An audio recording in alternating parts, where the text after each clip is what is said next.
Ahoy there! You guys are good. Within a span of a week from when I uploaded my GT2 American Car challenge, the goal of getting 300 likes on the video before the end of the year was met. So, now I preface this video with a bit of my history surrounding motorsport.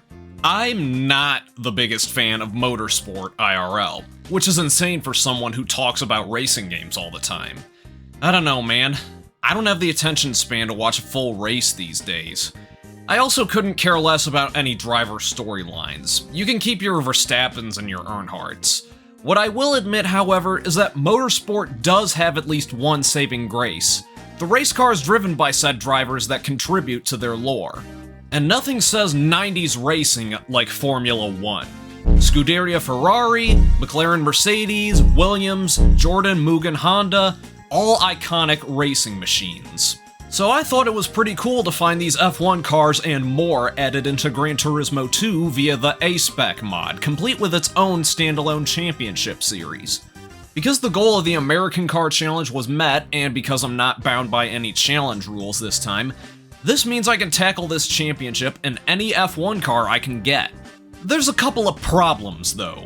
1. Even though I won the Ferrari F399 at the end of the last challenge, I sold it because I was still following the rules of said challenge. And 2, I need to obtain Super License because I skipped getting it. You know what that means? Back to school! Super License is all one-lap time trials around various tracks in the game. 1. Tahiti Road. Whoops, I forgot to switch back all my settings since I moved all my games to a different hard drive. That's better. Anyways, we start back where all my runs begin, Tahiti Road. This test was in the mini rally car. I missed a couple of downshifts by the church since I haven't touched this game since October. 2. Seattle Circuit. Reunited with my automotive soulmate again, in the car appreciation sort of way. Though it seems like this GT40 is running on normal tires instead of any racing slicks. 3. Smoky Mountain North. My favorite rally car in the game, the Subaru Impreza rally car. More sloppy driving, but the rally tests are still easy to get gold on. 4. Midfield Raceway. I bet this looks familiar to all you Yellow Car Challenge viewers. The only difference is that I've never driven this car in manual before, and it showed. 5. Grindelwald. The Lotus Europa has to be one of the boats of all time. Except after this test, I want to have a word with whoever at Polyphony tuned this to be so slippery. 6. Rome Circuit. A Peugeot 406 touring car. Is that the best this game could do? The engine also sounds like a beehive. 7. Laguna Seca. Another Laguna Seca test in a Dodge Viper. Using first gear was not recommended since there was a ton of wheel spin. 8. Tahiti Maze. The not as cool but still very cool Lancer Evo 6 rally car did not get off to a good start.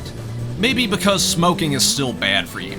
In spite of my awful driving on dirt, I handily got the gold time because the gold times on rally stages are still piss easy. 9. Rome Night. My new nemesis. But with the Alfa Romeo 155 DTM car, we made short work of it. I probably played it a bit too safe on the corners in hindsight. 10. Apricot Hill. My old nemesis. This time I took the legendary Toyota GT1 to the track. As much as I wanted to cut the second to last corner, doing so would result in a fail. Braking at the hairpin going downhill is scary, especially at over 170 miles per hour. But with that, Super License is complete. This didn't unlock the event synthesizer because it was removed in version 1.2.1 of A-Spec to make room for the very championship we're trying to beat. Before I even remotely try to beat this championship, I need to train for it. Not only have I not touched GT2 since playing in October of 2025, but I've never driven one of the F1 cars in the mod. We're gonna change that. There are a handful of F1 cars scattered across the car dealers. Renault had the BAR01 with the double whammy of Lucky Strike and 555 cigarettes. Peugeot had the Prost AP02, and Ford had the Minardi M01. All the other F1 cars were hidden as prizes for doing certain races.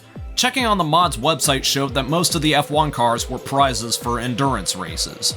I certainly wasn't going to do that anytime soon, since the championship is going to take long enough as is. So I went and bought the Prost AP02 and sent it to do some practice races.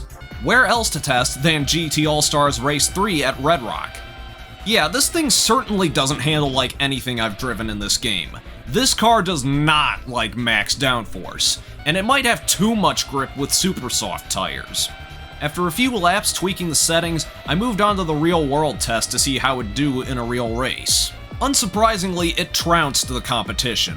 But I've really got to get used to how weird it feels to drive this car. It can handle the banked turns at speeds I would never dare to try. The long right corner before the tunnel, for example, I'd take most cars through it at around 120 miles per hour. This F1 car can do it at around 150 miles per hour. Let's try spicing things up at Deep Forest Reverse in Supercar Festival.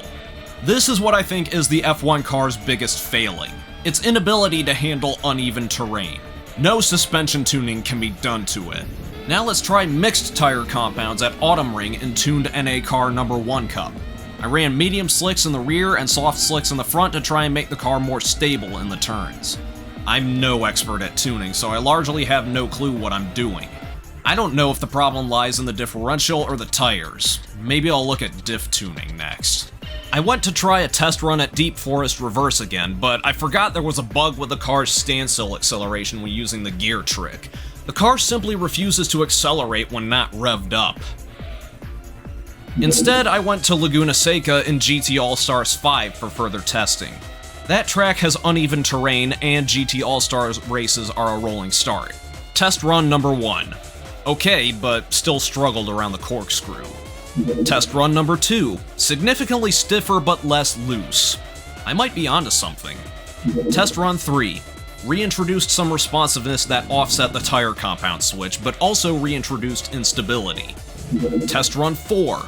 I think this might be a good compromise of grip and stability.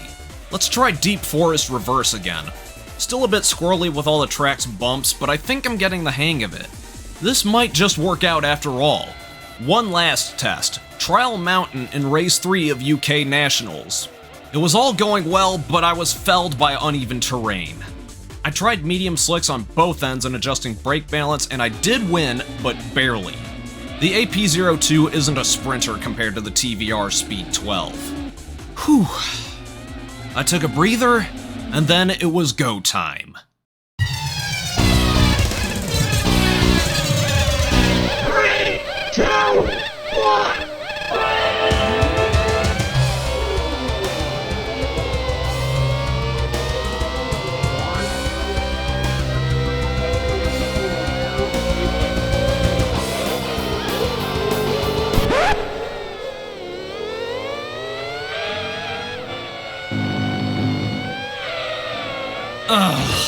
Unfortunately, I can't find any stability to save my life.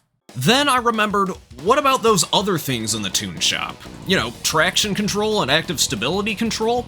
I'm not sure if these will have any effect on the car since I never bought them. They seemed like a waste of money. Well, money is no object, so I'll give these 2 assists a try.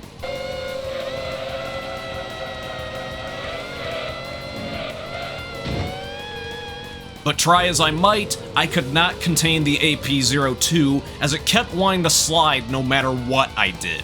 Even when I got close to containing its oversteer, being unable to tweak the suspension meant that I would often fail going into the crest at Grand Valley. I tried over and over and over again. I tried many combinations of tuning settings, all to no avail. I even tried buying the Renault Espace F1 to race in it, but the mod developers were smart and locked it to only F1 cars.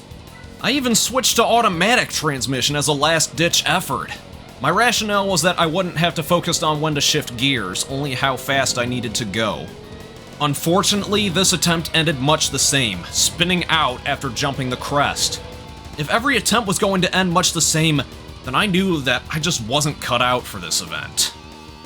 I'm sorry, I really tried, but sometimes You just have to stop and realize you're starting to go insane. I was crazy once. They locked me in a rubber room with rats. And rats made me crazy. I was crazy. I was crazy. They locked me in a rubber room with rats. And rats made me crazy. I was crazy. I was crazy. They locked me in a rubber room with rats. Rats made me.